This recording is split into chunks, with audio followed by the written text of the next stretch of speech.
Welcome back to the channel. I got some big news. I don't imagine that I'll be flying paramotors ever again. It's not because of all the people in the comments who told me that they don't want me to fly anymore, and it's a combination of, I guess, looking out for me, not wanting me to get hurt, as well as not wanting the after effects, like the repercussions of crashing and dying, to affect my family. And it would be selfish of me not to consider. Let me see if I can set my camera down. I don't know if you guys know how big of a deal that is, to be so incredibly passionate about something and then to just, in your mind, try to come to peace with the idea that you're never going to get to do that again. And that really breaks my heart. I've always loved aviation. When people think that I'm creating these paramotoring videos, doing these dangerous things, all for the subscribers and for the likes, there's no way in hell that that's the truth. I have been crazy about two things my entire life, and that's flying and filming. Little backstory, my dad,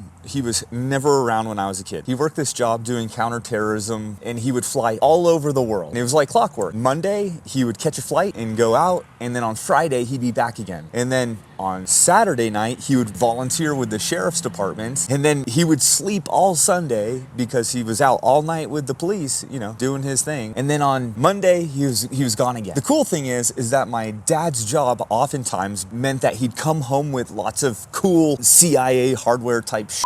When he wasn't looking, I would, peek into one of these military grade tough boxes to find out what's inside. So there was like a robot, kind of like you see like Boston Dynamics has. I remember he had a laptop and I thought, oh shit, this thing is so cool. And then he came into the office, he was mad at me, but then he was like, I'll show you what it does. So he opens up the laptop and punches in a series of keys, and then it pops open this compartment and there was a pistol inside. And I was like, oh shit. You gotta remember, in the 90s, laptops were much bigger than they are now. And then this other time, there was like these night vision goggles, and I remember like I went outside because, there was the girl next door, and I was just a kid, and I was curious, right? So I'm like peeking inside. Oh, don't blame me. I was only 8 years old back then. But one day, inside one of these boxes was a camcorder. I was like, this is a regular old camcorder, and it really was. It wasn't anything fancy. There was no tricks to this camcorder. It was just a basic camera, and I think I was 9 years old. Yeah, I was 9 years old. Like, I took it and made it my own. When my dad found out, surprisingly, he wasn't that upset. He just was like, don't break it. Yes, Dad. As soon as I got it, I like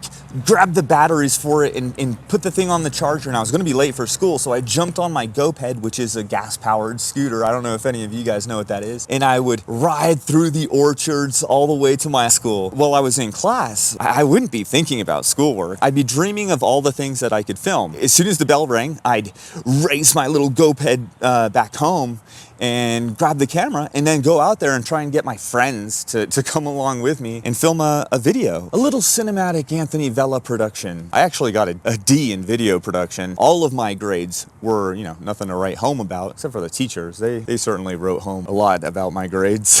I'm still in this damn chair. It's difficult for me to get around. I shouldn't have to be in this wheelchair for much longer. If any of you have ever had to spend a period of your life in a wheelchair, lots of respect to you. No, this is kind of a random backdrop. Let's try again. Not my best video production backdrop work. No, but the point is, my whole childhood, I loved to make videos. I was making videos before people could watch them. Anyways, thanks Dad for allowing me to use that camcorder. It definitely shaped my future, and happy Father's Day to you as well as to all the other fathers out there. I hope you're watching House of the Dragons. One other thing is, remember I was telling you guys about how I was in the Army? So it was in 2011 that I deployed with the combat engineers to a place called Fob Ghazni, Afghanistan. I remember the night that I got there for the first time, and that's a pretty significant experience when you're, how old was I? 19 years old and touching down in a combat zone for the first time in the back of a Chinook in the middle of the night, and it was freezing cold. It was winter. I remember that first morning when the sun rose over the Hindu Kush, there was a platoon there, another platoon, one that we were there to replace, and they looked so defeated. They were in formation, but when they were eventually dismissed, a soldier came out,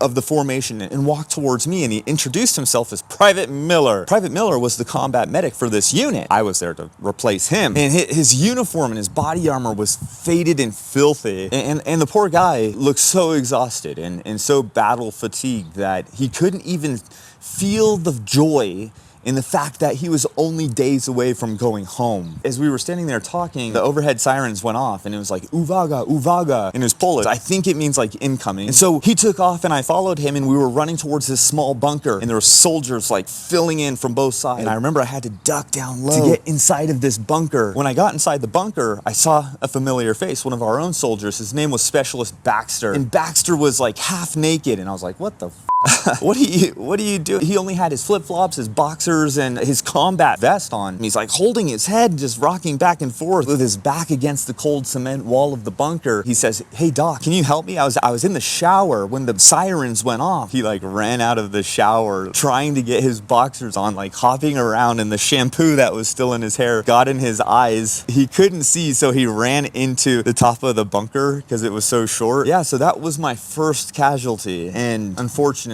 it was the least significant injury. As you guys know, like in the last video, I mentioned how 3 people in my team who died, they didn't make it home. That brought me to the second period of my life where I was reintroduced, or the relationship between me and the camera was rekindled, because one of the ways that I was able to cope with losing my close friends, as you can imagine, it hurts a lot. But the way that I coped with it was by filming stories of soldiers who were killed in action through the eyes of their mothers. They're called Gold Star mothers. I bought a little camera like this one. I'd ask the mother, is it okay if you share your story about your son? My belief was that it would mean a lot to them to kind of talk about their son and other people out there on the internet. So that was what I would do. Let's make our way back inside the house. So eventually my time in the Army was done. The injuries that I had received in Afghanistan had gotten worse over time. I remember the day that the doctor called me in and told me that the x-ray report showed that my spinal cord injury had continued to get worse, and that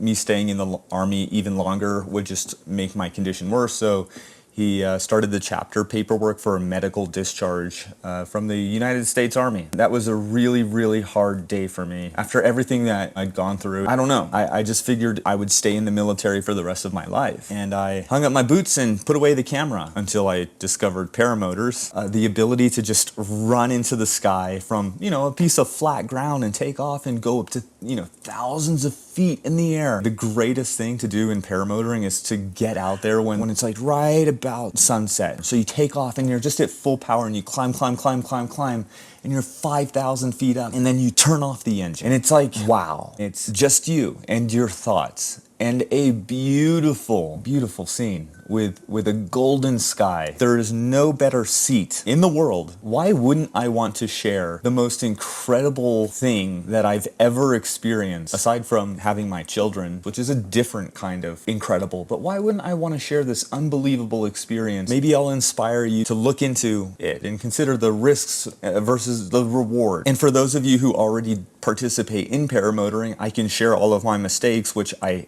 certainly have done, not only on my YouTube channel, but also my podcast, the Paramotor Podcast. This crash has brought a whole new set of subscribers. Some people have written really mean things. I don't focus as much on those as I do the amazing comments from you. This is for us. But there's one more thing I want to show you real quickly. This is the exciting thing that I wanted to share with all of you. I've had so many people in the past tell me that they want to see the podcast.